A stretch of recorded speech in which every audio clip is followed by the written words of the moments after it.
name is Emily Lynch, and I work at the North Carolina Zoo as Associate Curator of Research.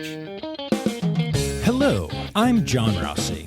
I'm a touring drummer with a passion for animal conservation. When I'm on the road, I spend as much time as possible visiting zoos, aquariums, and conservation organizations. Now, I want to share those places with you. I'll be talking to keepers, vets, conservationists, anyone who can help me in my mission of connecting my people to animals through their people. Join me on my Rossifari. Hello, and welcome back to the Rossifari podcast. Y'all, I'm really stoked that we have a new facility joining the Rossifari podcast family today, and that is the North Carolina Zoo. And I'm going to be bringing you my very interesting interview with a person who does a lot of really cool research and stuff at the zoo, Dr. Emily Lynch. And Emily became a guest because of my time at the AZA conference, which has just continued to give me many, many cool connections and many people that have been coming to the podcast.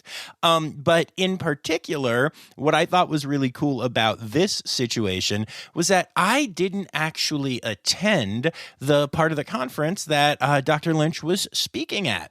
I was off doing other things. There were a lot of different things that you could be at the same time, and I was doing one of them. And Zoe happened to be at Dr. Lynch's presentation and texted me and was like, oh my goodness, you need to come meet this person and talk to her. And she would be perfect for the podcast. And it turns out that she is, in fact, perfect for the podcast. So we connected after that session, and we're finally able to get together and do an interview online. And now I get to bring that to you. So very exciting stuff. Real quick, just a friendly reminder. Make sure that you hit subscribe. Make sure that you're following along at Rossifari on Instagram, Facebook, Twitter, at Rossifari Pod on TikTok, and of course, patreon.com/Rossifari to support the podcast. So yeah, that's really all I have to say. It's a fun, cute little story, and then we get into the good interview. So the fun, cute little story is over. So let's get into my good interview with Dr. Emily Lynch of the North Carolina Zoo. All right, and what the heck is that? Sure. So, that's a really good question. It touches on a bunch of different areas of work that we do at the zoo. So first, I oversee all the internal research that we facilitate. So it's keeping up on our animal welfare. It's contributing to, we have something called an adaptive management plan, where we use, we have evidence-based management plans where we use data and different types of research to guide our management plans for the animals. So for example, all of our feeding programs, enrichment programs, just anything you can think of that we use to take care of the animal should be rooted in evidence. So it facilitates our ability to cater to the needs of the individual. Like our female lion might have very different needs than our male lion. So instead of just saying like all lions like this, we can really tailor how we care for our individuals. So there's a lot of research that we do within the animals within the zoo that has internal goals. We also facilitate a lot of research from external researchers that are interested in understanding biological questions, conservation questions, things like that, where having access to a polar bear here might be a little bit more useful than having to trek, and find them in the wild. So if you're interested in, how do their kidneys function, that kind of stuff, like we can collect urine for them and share urine, and we can, contribute to a greater scientific, body of work for researchers that are interested in these like larger biological questions. And then I also do education with younger kids, where we have some programs in line where we teach them about different types of research and how you can become involved with animal science. outside of veterinary science. So everyone, you love animals, so you just think that the only pathway to engage with animals is through becoming a vet. But that's obviously not true. There are lots of other professions out there. So we do things to kind of expand the kids' understanding of different types of research that you can do to become involved with animal behavior. It's those three different areas. It's internal research, bringing in researchers and facilitating that process, and then education. Awesome. Very cool. Yeah. I find the thing that you said about education particularly interesting because I interview, the vast majority of people I talk to are zookeepers. And that's just most of I try to reach all different positions at zoos, but there are a whole lot of keepers out there. Sure. And a whole lot of you doctor types are very busy and hard to pin down on dates sometimes. Sure. So I talk to a whole lot of keepers, and the number one thing that I hear in the what is your history? How did you get here part is I liked animals, so I wanted to become a veterinarian, and I thought that was the only path to the job or to any animal type thing, and then I found out there were other things. So it's really cool that you're helping facilitate that. I like that. Yeah, it is really interesting. It didn't occur to me that was really an issue, but I think probably 90% of the kids that we interact with say just that they're just totally unfamiliar with these fields. I bet now it's a lot different because there are shows like the Kratt Brothers or all of those different nature documentaries where you have the researchers are more accessible, like fields conservationists, things like that. So it might be a little different now, but generally everyone just thinks of veterinary medicine. Oh yeah, it's funny. So on my podcast, I do a lot of silly type parody songs and stuff like that to keep it light while we talk about the science. Yeah. And I've actually thought of coming up with a little jingle about the fact, here's another person who thought you could only be a vet, because that's so funny. I would say it happens, in 4 episodes a month. It happens 2 to 3 times. Literally. Oh, that's so interesting. Crazy. Okay. Yeah. So that's very good to cool. know. That makes me feel better about it. Yeah, that's good. Yeah, that's awesome. Very cool. So we'll get back to those 3 different pillars of what you do. But let's start off by talking about you a little bit. How did you get into this field? How did you first know that you liked animals? And take me through your path. Okay. All right. Yeah, sure. So, so when I was little, I was always really interested in animal behavior and why animals do the things that they do.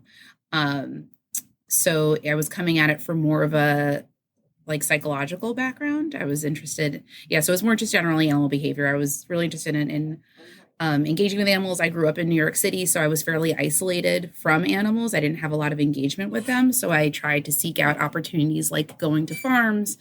That's pretty much all I had to see animals and be around them. So when I went to college, I was looking for places that had programs that let you obviously explore animal behavior. And I became fascinated with anthropology, and it was more human behavior, right? Why do humans do the things they do? Why are women wearing blush? Why are men engaging in groups? What's going on? What's behind that? So I was kind of off on that path for a little bit, but that brought me into primatology because we're obviously primates as well. So then I focused, and then I found that to be more interesting, right? So you have 200 or more species of primates, so you're controlling for evolutionary origin, but you see such a diversity, right, in social behavior, different types of group compositions, and all the different types of conflict that they engage in. It's so fascinating. So I thought I got very into primatology. So then then I went on to get my PhD. So it was a combined master's and PhD program, so I could just knock it all out together, where I studied wild olive baboons in Kenya. And I was looking at what drives, it was particularly looking at the immature. So it was juveniles and subadults. And we were looking at how kinship affects their social bonds. So you go in blind and you collect behavioral data. So I was there for 2 years following all these little kids around. It was really fun. You got to hang out with, baby monkeys all day long. And then you collect fecal matter while you're out there. And then you come home and you do a whole pedigree, right, using the fecals. And you figure out who's related to who, and then you can see how social behavior changes depending on relatedness. And it ended up being it's a really interesting story, at least I think it is, that when I got there and I had to learn, you show up, it was kind of it was a study that had been in place for a while, or my advisor had gone out, but there was a break in not long enough that we didn't know who was who. So I had to familiarize myself with all of these little kids. And during that time, we would show up in the morning and there would be all of our, like a large percentage of our group was like dismembered. There were claw marks in trees. There was fur everywhere. And so the leopards came in and just predated on our group. Ooh. But it was very cool because they effectively removed half of the parents from the group. So I had this neat little experiment where I got to compare kids who had moms and who didn't have moms and how did they adjust their social bonds. So it ended up being like this neat little natural experiment that I got. And it turns out that paternal relatives are way more important than anyone thinks. And we can talk about that more if you're interested in the theory behind it. But it was so interesting. This is really cool. Yeah. It was just so interesting. Well, because when you go, these groups are called matrilocal groups. I don't know if that's like a jargony term or if people know that word, matrilocal, where everyone just kind of hangs out with their mom and their female relatives. Okay. So since people started studying primates since the 60s, everyone just assumed that these maternal relatives are the most important relatives in the social lives of these animals, right? Because you're spending your lives with them. But at the time when I was doing my research, the technology of understanding the genetics behind these animals was very limited, right? So like microsatellite technology and the ability to take fecal matter from the field and carry it back to America to a lab to do the analysis. I mean, it was all very new. So we didn't really understand the relationships between paternal relatives at all. And in the lives of these olive baboons, dads hang out, like they're around. There's not like a high, it's called reproductive tenure, where you, like in the Choctaw baboons in the South, they're only like around for 6 months or so, but these guys are around. So you have the opportunity to interact with your dad, with maybe your older paternal relatives, things like that. But you weren't able to test it. So it was really fun to see that it turned out that when you have a dad in the group, your bonds with your paternal siblings are much stronger or equal strength of your maternal half siblings, which is quite a powerful thing because your maternal half siblings are like life or death for you. If you don't have a sister, like a close maternal sister that you're bonded to, you're probably going to die because you need that social support so badly. But then we're looking at this and it turned out that these paternal relatives are so important, so that it just kind of sheds lights on the importance of fathers in these communities, the importance of all these different types of kin that aren't necessarily obvious to the eye. And so from a conservation perspective, it's important because when you're assessing, like, what do you need in a group, right, to maintain a healthy social unit, it might be incredibly important, right, to consider paternal kin. Right. So I thought that was a really fun, and also it's like a fun little mystery that you're solving, right? Because you don't know. Then you get back to the lab and you're like, oh, I didn't know that was the dad. So that was really fun. And then I did a postdocs for a few years, things like that, where I continued to look at the effect of kinship on different like life history traits. I did work in Finland. They have this big database on elephant life histories they have these elephants that do logging work in Myanmar. I don't know if you're familiar with that. Yeah, it's very interesting. Yeah, it's amazing. And so they have just these, what are essentially stud books going back centuries. So you have like the birth records, what siblings were living with who, how they were transported. And so you have this like incredibly detailed pedigree and transfer information of elephants over multiple generations. So I did research there and found that so one cool finding is that if you're a young female elephant, you're more likely to have a successful reproductive tenure if you're living with older female sisters. So probably just because you need more support, which seems like really intuitive, but you have to prove it. So then we were able to talk to the government there and recommend that these young females, if you want to breed them, they really need to be around older female sisters. So that was the crux of that work.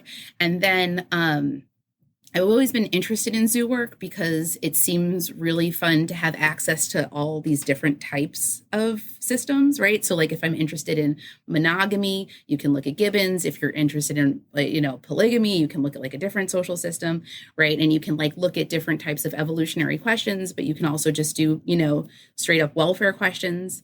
So there's just a lot of potential to do research in a zoo and ask, tons of questions because you've got the animals right here.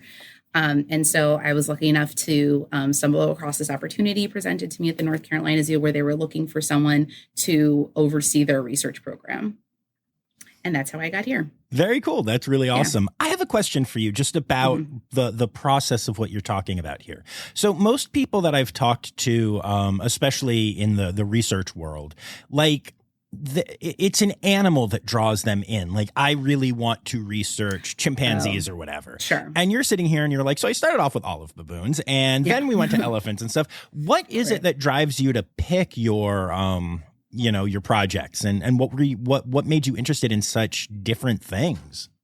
Yeah, so it's not really about what's called like the model species. It's more about the questions, right? And you pick your model based on what fits your question. So I was more interested in evolutionary theory and specifically about kinship and the evolution of kinship and how that affects sociality in general and social bonds. And so I started with humans, actually, because I found humans to be very interesting when I came into it.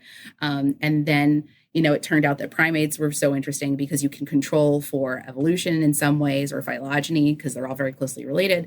And then the elephant thing just came up because they had this very detailed database. So it's not really about elephants. It's more about, or primates. It's more about what kind of questions can you ask with the animal that you have. Okay, that's really interesting. Do you have a favorite animal or a couple of favorite species? Yeah, I mean, I think I feel very connected to the olive baboons because I've just spent so much of my time with them. So I just kind of feel close with them. But here at the zoo, I really like our giraffe. Nice. I really love the giraffe. Just not for research, but they're just very nice and calm and pleasant to be with.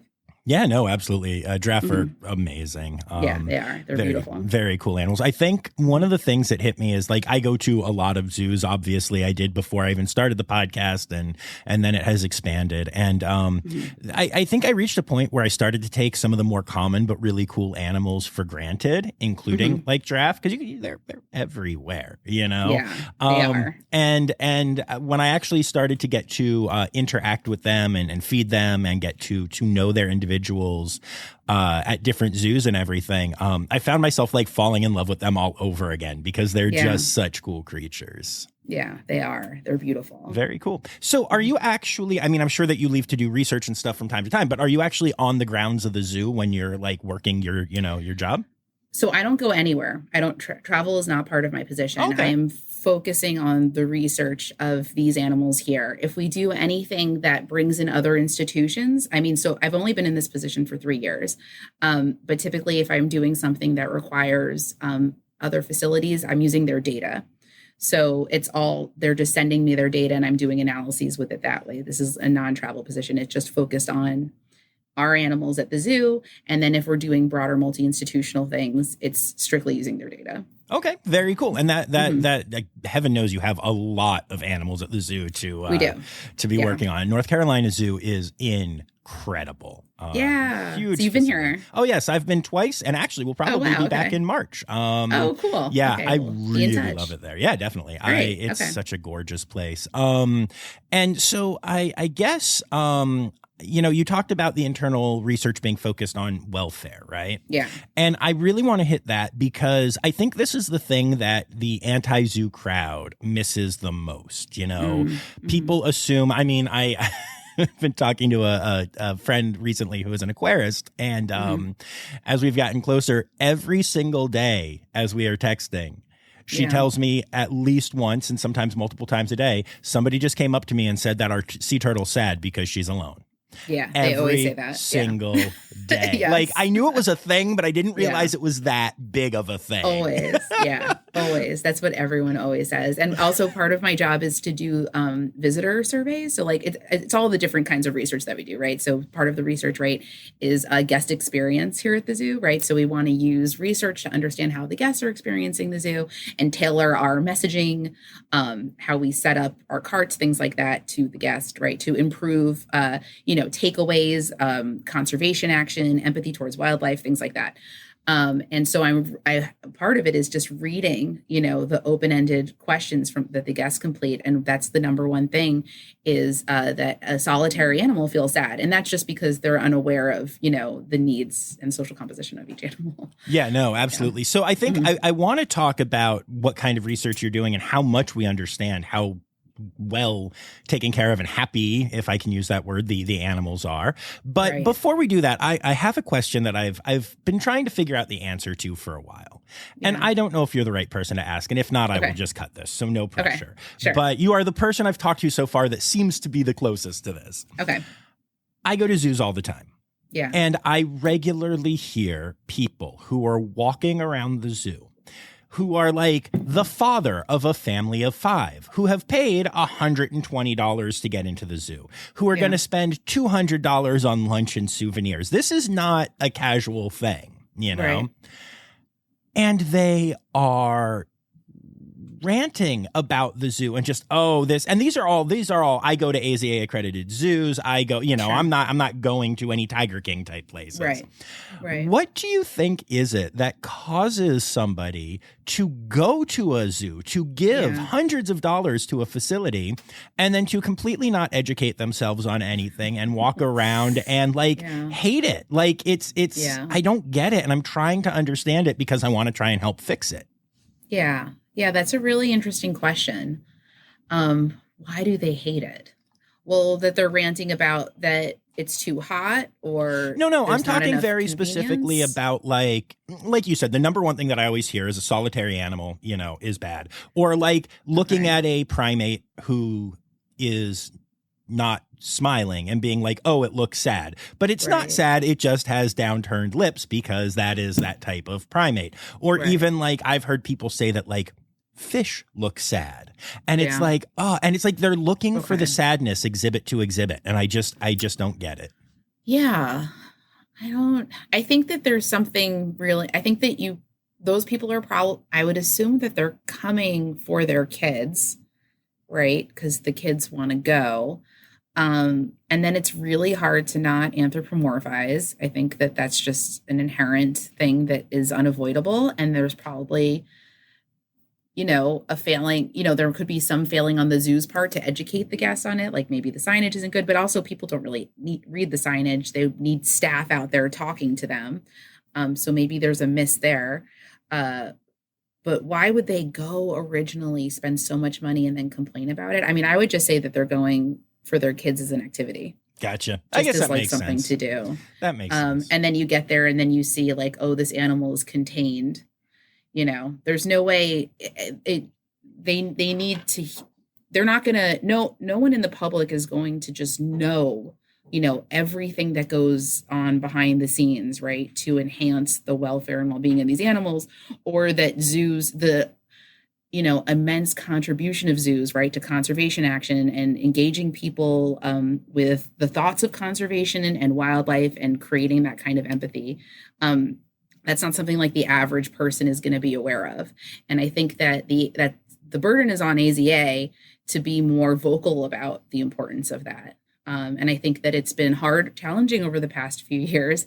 And then hopefully, all these new initiatives, you were there at the last conference when they rolled out the Wellbeing Initiative, that these are things that really have a potential to be publicized more so that people hear about all these things that are going on behind the scenes. But I wouldn't expect anyone to know all the stuff that we do or the importance of a zoo. That definitely makes sense. That is the big goal of my podcast, though, is by That's sharing. Wonderful. By sharing the individual human stories and also then what is going on at the facilities. And I always try to get into, the nitty gritty and the stuff that isn't making Facebook or Instagram posts because we have to show the, cute polar bear 3 times. Because I just think it's important to share this stuff. I think it's really cool, Yeah. And I heard that this new generation is very critical of zoos.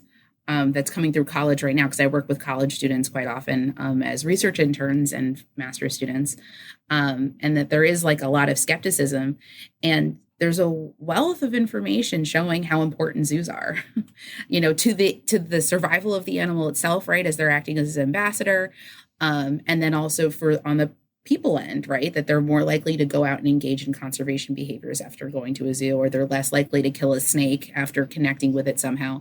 So it's, so it's wonderful that there are people like you who are getting the word out and talking about the importance of zoos. But I just wouldn't expect anyone to just know that. That's fair. That makes sense. Yeah. All right, cool. Well, let's talk about some of this internal research then. Sure. And I'm coming in cold here. So just tell me about some of what you've worked on or are working on and what it's showing you about animal welfare and how that continues to improve. Okay. Yeah. So, one hot new topic going on in zoos is something called giving animals access. I don't know if you're familiar with this after talking to zookeepers so often. Yes. Yeah.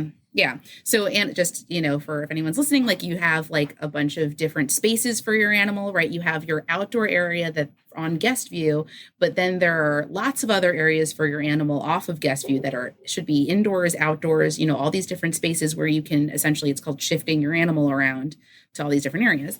And traditionally, animals were locked out on habitat, which means that they would be out on habitat for the guests to see, and the doors to their alternate areas would be closed. Because who would think that this would matter? Not a big deal. Why would it matter to give them those areas? And then they're out for guests to see. But carnivores, so recently there are some studies showing that carnivores, or animals that have to range over long distances, might benefit from seeing far. Right. So you may not have to recreate the entire home range for a polar bear, but if you give them the illusion that they have that as an option, it could decrease, any stress behaviors and increase positive behaviors, things like that.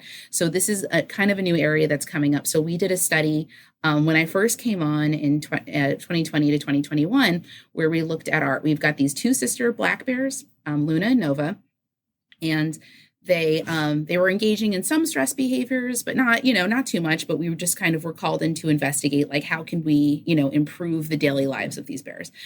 So the first thing that we thought of, well, what's the cheapest, quickest, easiest thing to do? Because I just started and I didn't really know, different types of enrichment to invest in.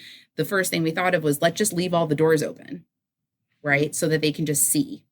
And so we did that for about a year.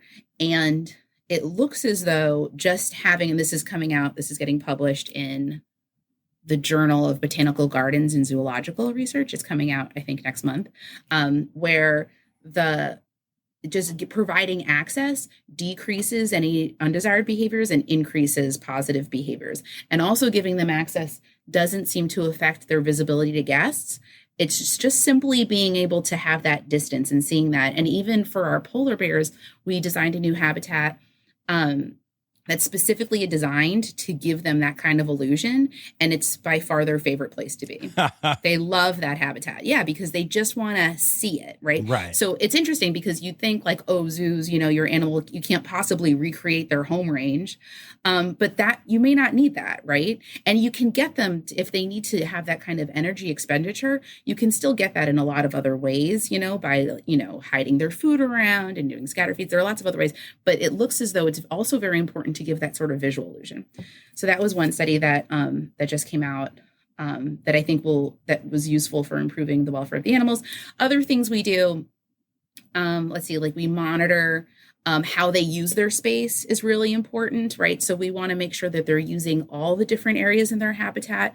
So we do some space use studies to see, well, do they need more shade, right? Are they using the shade that they have effectively? Are there any parts of their habitat that it seems like they're avoiding? So those are some studies that we've done with our elephants, chimps, zebras, and Arctic foxes. So we did four different habitats, and just to see if there's anything that needs to be addressed. Everything kind of came up that everyone is using their habitat just fine. But it was a really great study to kind of confirm that everyone's using their space appropriately. And let's see what other welfare studies. We had one with our lion, our lioness Makita. We found that she was pacing a little bit in the afternoon. So again, you have a carnivore that's pacing, very typical for carnivores. So what was the issue there? We had the keeper team flip a die every day to determine the time when she gets her dinner. So she never knew when her dinner was coming, and that reduced her pacing by about like 25%. Oh, wow. So just introducing unpredictability into their day. And, you've talked with keepers, their schedule is so rigorous, and, they're always, you could always use more staff, it's a very hard job. But if you just kind of shake up the day, right? So these are like very low cost, easy to do things for keepers to do to improve the lives and welfare of their animals. So that was something else. So we were able to show, right, using, rigorous data collection, that if you change her feeding schedule, right, you have some benefits where we want lions to sleep a lot. So she slept more and she paced less, things like that. Very cool. That makes a lot of sense. Yeah, it seems like from what I've seen that animals have a certain sense of like a natural sense of time a little bit. And so, I've seen that even towards the end of the day, you see different, animals lining up at the doors or whatever. Lots of cues. Yeah. There's really tons of cues going on. Like they can hear their keepers, they can smell their keepers, there's lots of things going on. So I think just giving them some animals thrive with predictability. And it's a nice thing for them, but I think that's why it's nice that we're able to bring in research interns, right, to help us so we can really tailor our care plans for all our animals. Yeah, no, that's really cool. And that's actually something I'm curious about with this. I spend a lot of time reading about animals, shockingly. And I feel like so many things are, species specific in what you end up reading. So it's like lions will do this and, whatever. But how much of your focus is on that versus how much is on each individual animal? And then does that affect, what you're able to share and what you're able to publish and how it impacts other places? Yeah, that's such a good question. That's like that's an issue. So I think generally what I focus on and what I think my supervisors want me to focus on is the individual, right? Because we are just most concerned about making sure that all of these individuals, right, are as cared for as possible, exhibiting the best welfare, possible. So we're not interested in lions. We're interested in Makita and making sure that she has an incredible life, right? And that everything she's doing is exactly what we want her to be doing. So that's our first concern. So it could be published as a case study, but publishing is not the number one thing. It's to make sure that she is thriving.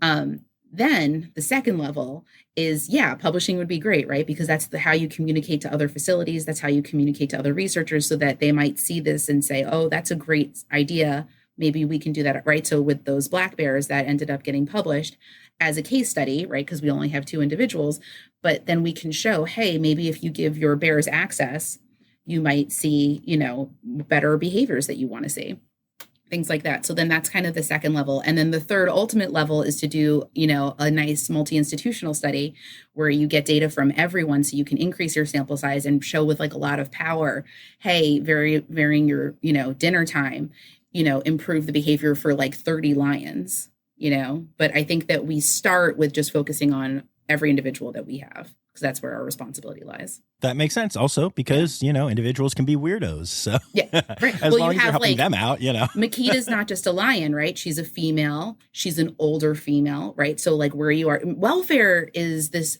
big transitional holistic thing that really means nothing because, it just can't be defined because it's just for everyone. Your welfare state day to day changes, right?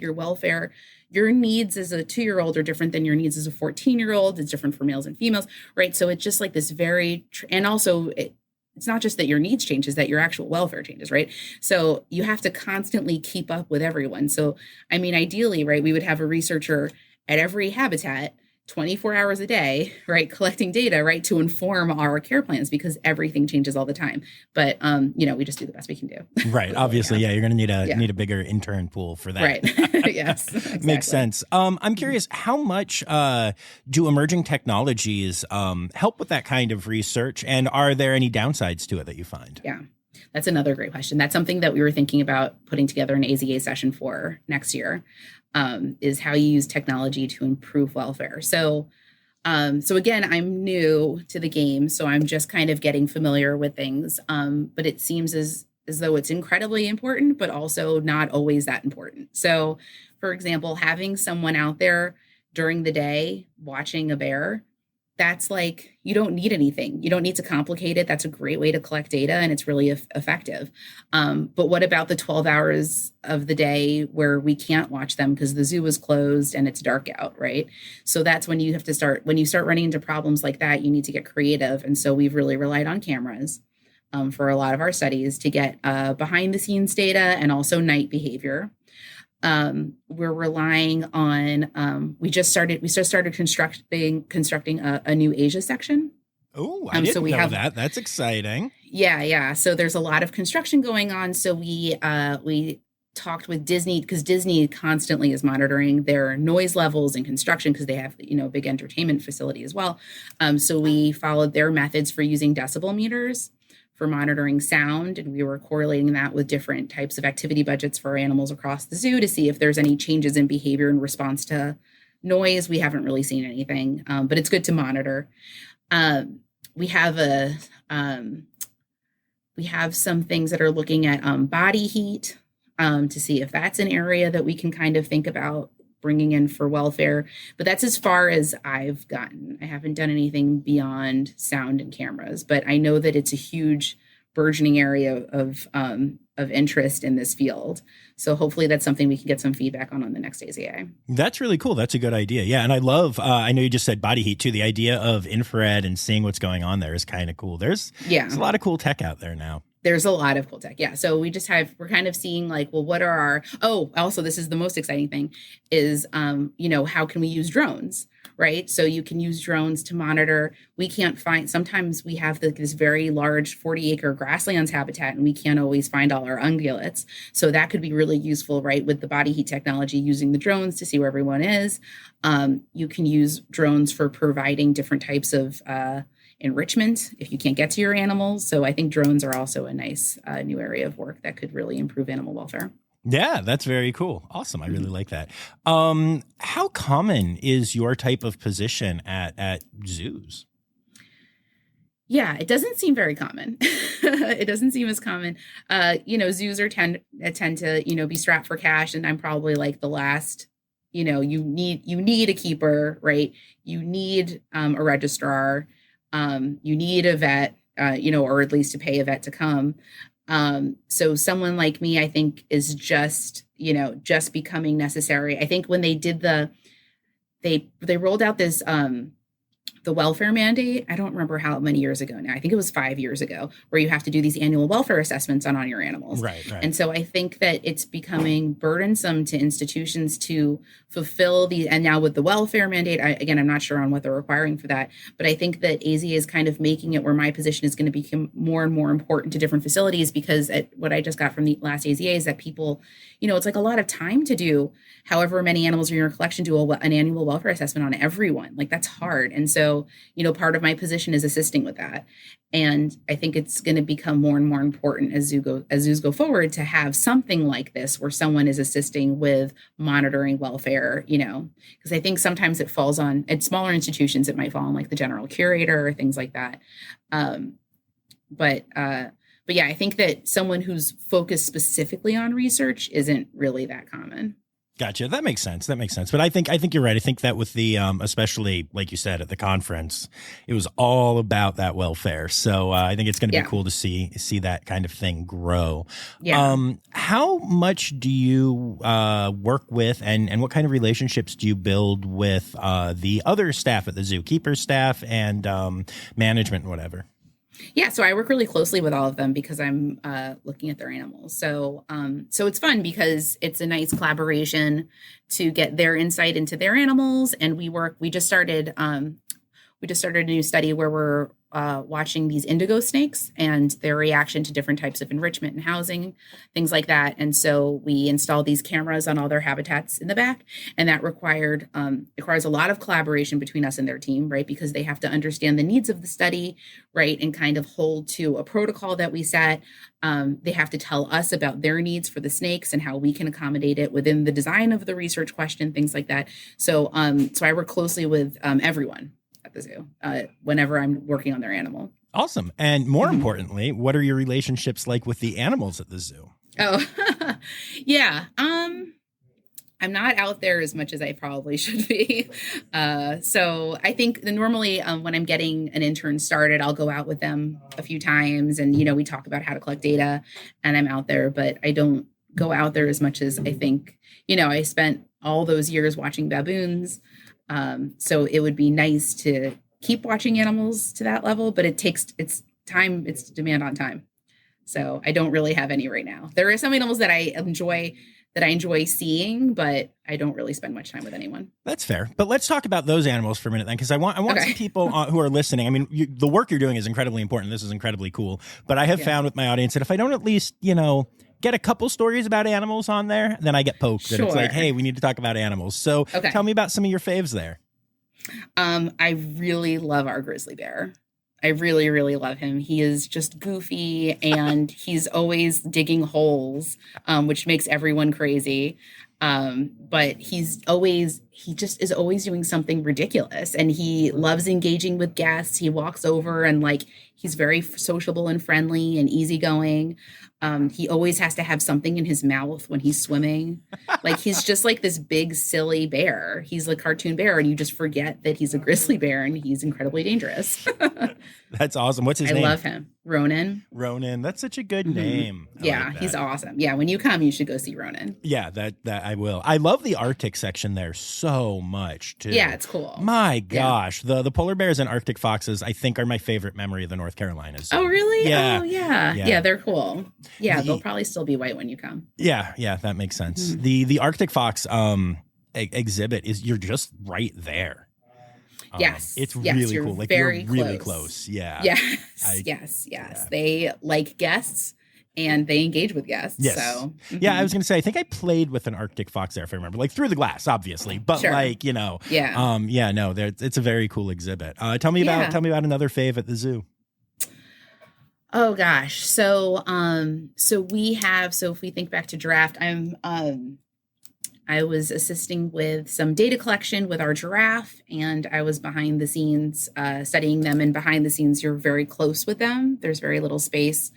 And so the baby, Amelia, maybe she's 3 now, but she's still a baby, but she really loves people.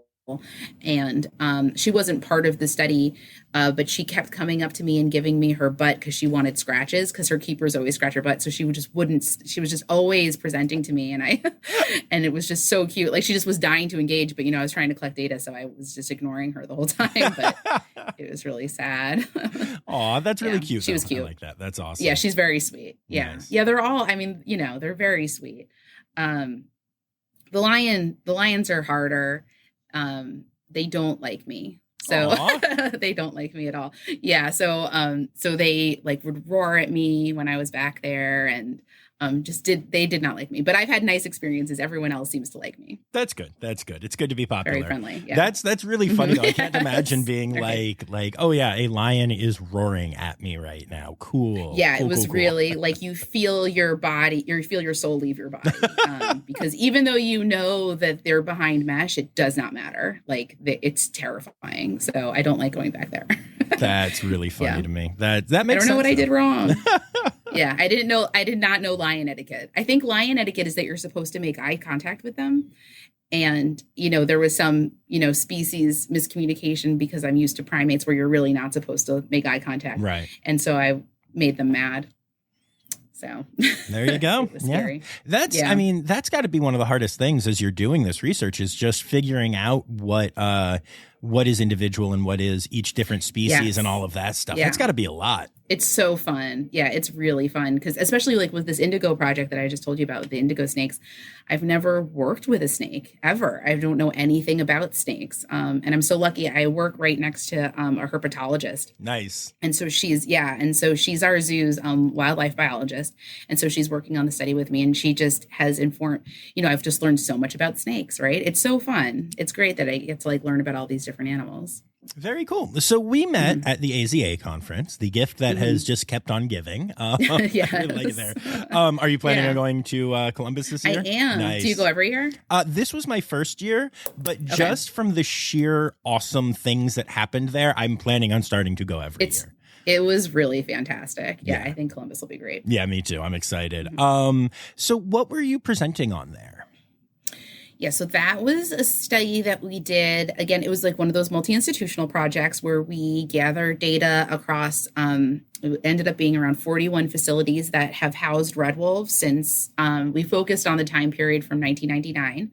And we merged it with stud book information, which we use to understand survival rate. So like how long each individual wolf lived for, and then looked at different types of husbandry conditions, right? Different types of enclosure size, diet, number of wolves housed, all these different aspects of care, and see how well that predicted survivorship. So that's a study that is currently under review and will hopefully come out soon. But yeah, so that was it. These red wolves, they were extirpated from the wild, I believe, in the 70s. They were just having a really hard time. So the Fish and Wildlife Service brought them into zoos to manage, to promote a breeding program, right? Until they're able to be released. And so since then, they formed an SSP, which now moved into a SAFE program, where they're just managing. It's around like 240 wolves right now at various institutions across the U.S. Until they're able to be released. And it's been going on now since the 70s. That's really, really cool. Yeah. And that's a huge number of red wolves, because in the wild, aren't there like under 20? Yes. Yeah. There are definitely. It's like 95% of the population is under human care. Sheesh. So and that's a small number in human care. I mean, it's a great number compared to what it was, which is nothing.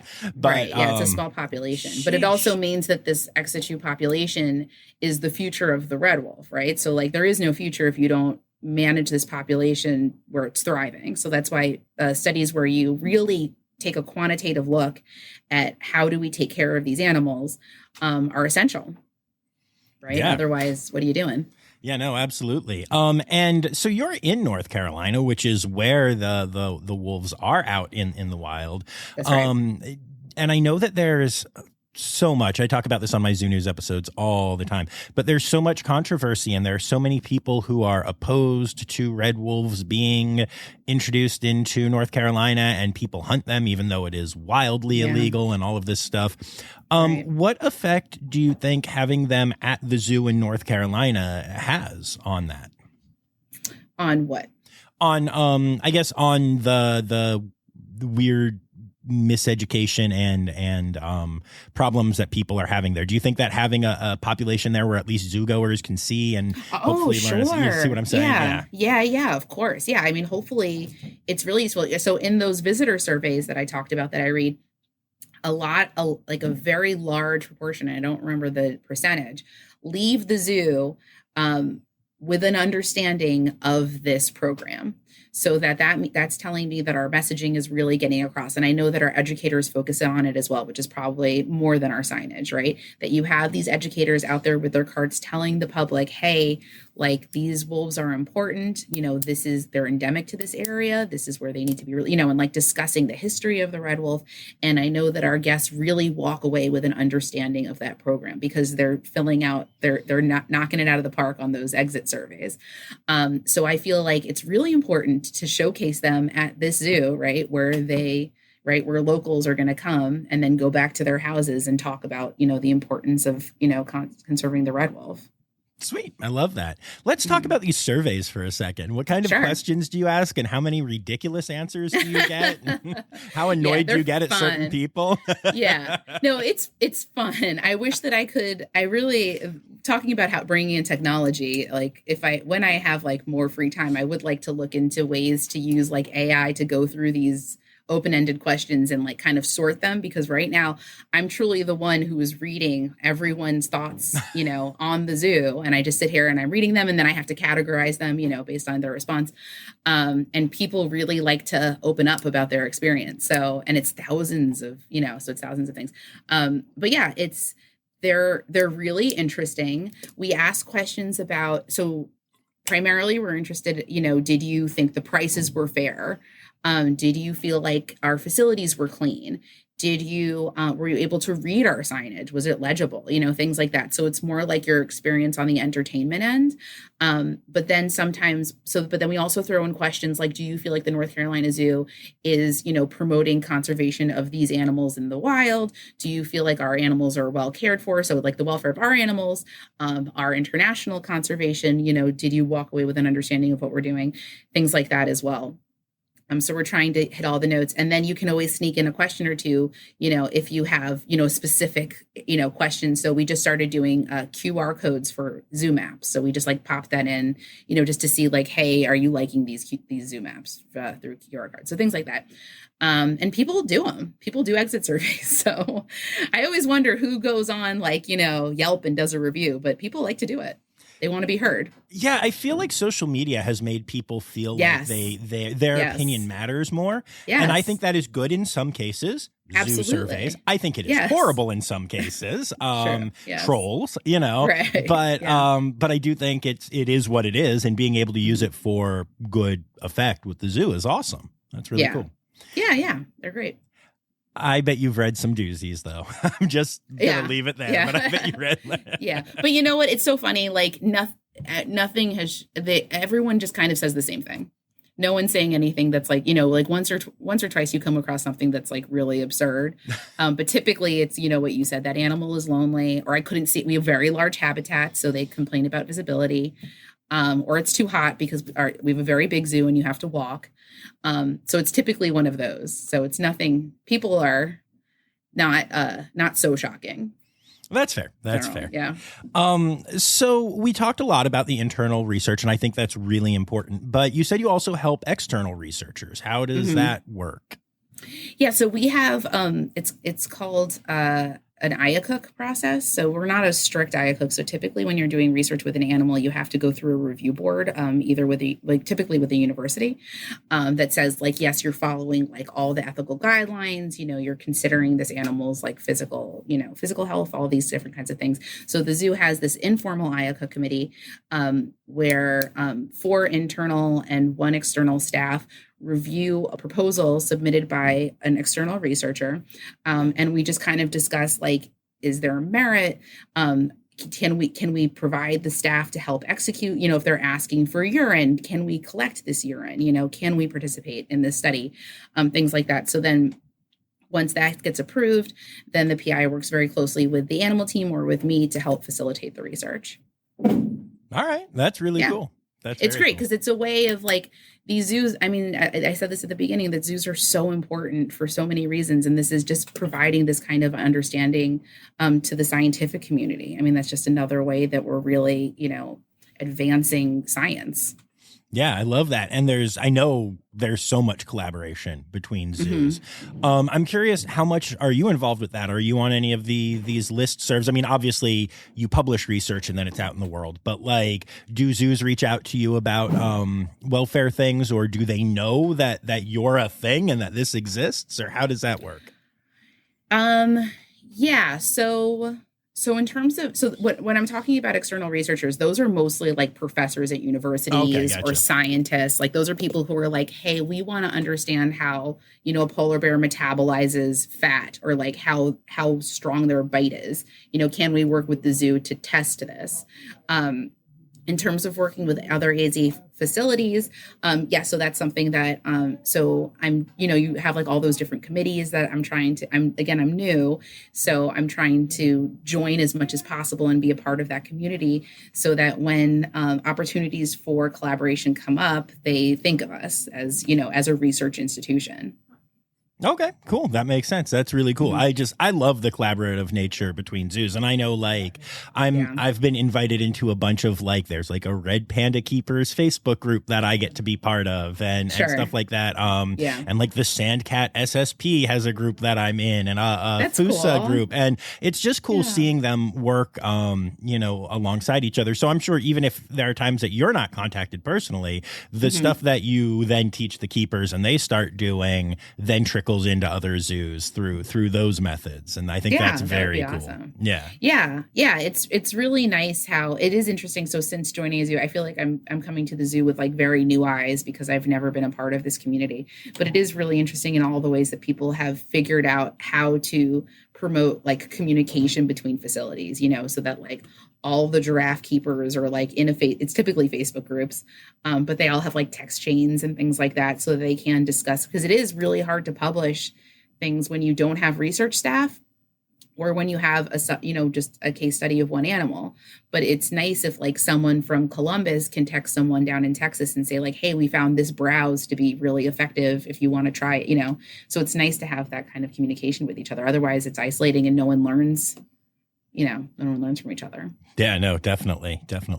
And then let's talk about the education side of things that you were talking about at the beginning here. So I oversee an overnight camp here at the zoo. So we get to sleep in tents at the zoo on site. And it's for middle school and high school students. And every year we're creating different curriculum because we just find different ways to improve it. So it's really different year to year. But it tends to focus on research methods, field research methods. So this year we're going to focus on how to use iNaturalist, how to use Merlin, the Merlin app, how to use binoculars when you're out in the field, things like that, to try to give them a sense of, and then of course talk about our work that we do internationally, because then that kind of gives them a sense of different types of fields. So we do a lot of conservation work abroad. So we try to review that with them as well. That's really cool. That sounds really, really important. That's kind of a different kind of education, I guess, an angle at education than you hear from a lot of facilities. Is it? Yeah, just in terms of focusing more on the conservation work and the research side of things. Right. Yeah. So we have tons of other camps, right. where they're learning more about like the husbandry and the keeper end. So this one was just designed to understand research methods. I really like that. That's really cool. Yeah. Do you enjoy sleeping at the zoo? Yes. It's generally, it goes well. Like you've done it so many times that it eventually you're just like, okay, like let's, get this going. But you can if we sleep over by the lions, you can hear them roaring in the night. You hear the chimps in the morning. It's very noisy over there. And people, one time before I got here, when my supervisor was running the camp, she would have everyone sleep out by, I don't know if you remember our grasslands habitat. Yes. So you would like wake up. It's like you're on safari. So there are like lots of places where you can sleep where it feels like you're camping out somewhere very wild. That's really cool. I love that. I've slept at the San Diego Zoo Safari Park twice. Oh wow, how's that? Oh, it's amazing. I mean, they do this incredible roar and snore safari, and it's wonderful. But other than that, every time I've tried to sleep at a zoo, eventually night security catches me and kicks me out. So it's a problem. Yeah, fair enough. Now that is very cool, though. Yeah. I think it would be awesome just putting this out into the world, but to look into maybe doing an adult-based research, type thing. People have asked about that. A lot of teachers ask about that because teachers want to learn about it. They want to learn about the methods, and then and then if we do it with the teachers, then they can take it back to their classrooms and talk about it. It's something that we are exploring. I think that just because it's only me, that it's too hard to navigate. But I think that if we eventually expand our staffing, that's something that we can look into as well. Yeah, that makes sense. Because I always think, I get why zoos do so much children's programming. I do. It's very important. But also like having an audience that is mostly adults. Like this really isn't a kid's podcast. Kids sometimes listen to it, but this isn't, and thousands of people listening every week and reaching out. And whenever I do a Zoo News thing saying like, oh, this cool camp opportunity is coming up, I always hear from people that are like, I wish I could do that. And I actually have the money to do it. That's a very good point. Yeah, it's an untapped market, but we've talked about it, and I can't remember. Yes, I think it's just staffing that makes sense. Has kept us. Yeah. Yeah. Because people are more likely to sign their kids up. Yeah, no doubt. We got to work on that. Yeah. Zoos are not just for children. Yeah, fair enough. Yeah. But no, I hear you. Very cool. Is there anything else that you would like to tell my listeners about your job? No, I mean, I think that, so again, like I'm new, but it's just not about my job in particular, but just how important zoos are to conservation and generating an education and generating that empathy and connectedness to wildlife that you wouldn't necessarily get in other places. They just are the most mission-based zoos, right, are there to educate, right, and pull the guest in. And just when you go to a zoo, try to pay attention to the signage, try to pay attention to the educators, and just see what you can take away from the experience. It's a very curated process. Absolutely. And, speaking of signage, I'm working on my master's right now, and cool. working on a master's in biology, focus on conservation, trying to keep it very zoo based. It's through Project Dragonfly, and the project that I'm looking at right now, I haven't started to write it up or anything yet. I'm a baby master's student, but is all about zoo signage, and I have done some research into it already and such. Do you do anything looking at any of that kind of stuff, or are you more just focused on the welfare?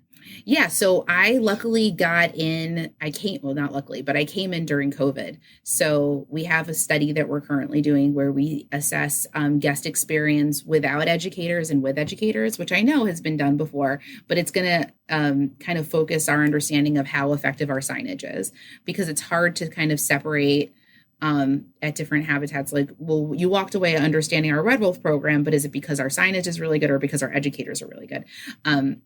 So we're going to do a little pre-post study on guest experience in the zoo with and without the educators, which will indicate something about how effective the signage is. I think generally I think that the consensus is that they don't really read the signage, but that if you have a keeper talk or someone there engaging with them, that's really when they walk away with an understanding. Is that right? That's what I have seen so far. So I actually, in the literature that I read before I did my own little study on it, and it was a very brief thing for one class, but in the literature, I've seen things that say that people read at least some signage as much as 90%. Some say 60 to 70%. Oh, okay. My experience was 12% on a good day. It was unfortunate. I have started to notice that more people seem to be engaging with screens, if you can make it a little interactive or something like that. But this is all very preliminary data that I need to do a lot more research into. But I find it fascinating, and I think it's really interesting. It is, and I think that it's honestly the point of the zoo. Right. Because that's what you want. Obviously conservation action for your animals, right? We do a lot of international conservation, right, on behalf of all the animals that we house. But also educating the public is so important. And how do you know if it's effective? Yeah, exactly. Yeah. Are there any conservation organizations that you'd like to give a shout out to? We do a lot of our own conservation using smart technology. I don't know. Well, then talk about that. That sounds great. Oh, yeah. They pioneered it here.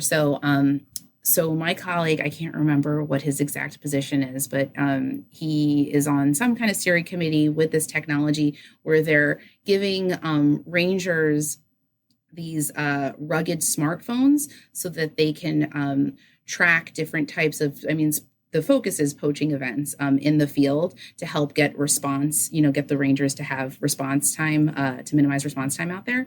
So it's obviously out there to decrease poaching, right, is an anti-poaching system that they have. And so that system, our partners, but we're one of the leading partners that help develop the technology. And so I think that that's a really cool thing that we are a part of, that we facilitate. It's with WCS, and I think Panthera is a part of it as well. Makes sense. That's really cool. I love that kind of thing. Yeah. It's time now, don't you know? We've come to the end of the show, but there's one tale left to go. You're gonna laugh and say, oh no. It's time for the Rossifari poop story. Yes. So you told me about that, and I had one that came to mind immediately where I was, out in the field and following those baby monkeys around. And I was, very invested in whoever I was watching. You have to watch one animal at a time.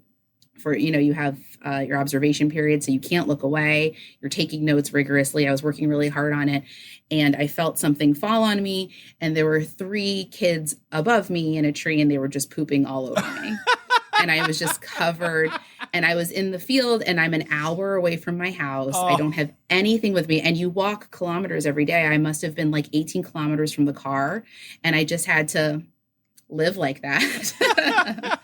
Yeah. Amazing. Well, thank you so much for taking the time to do this. I appreciate it. Yeah, thank you for talking to me. It was nice to chat. Yeah, absolutely. Have a good one. I'll let you know if I am able to make it down to the zoo soon. Yes, please I'm planning do. To. Cool. Please do. Awesome. I would love to meet you. All right. Take care. Have a good day. Bye.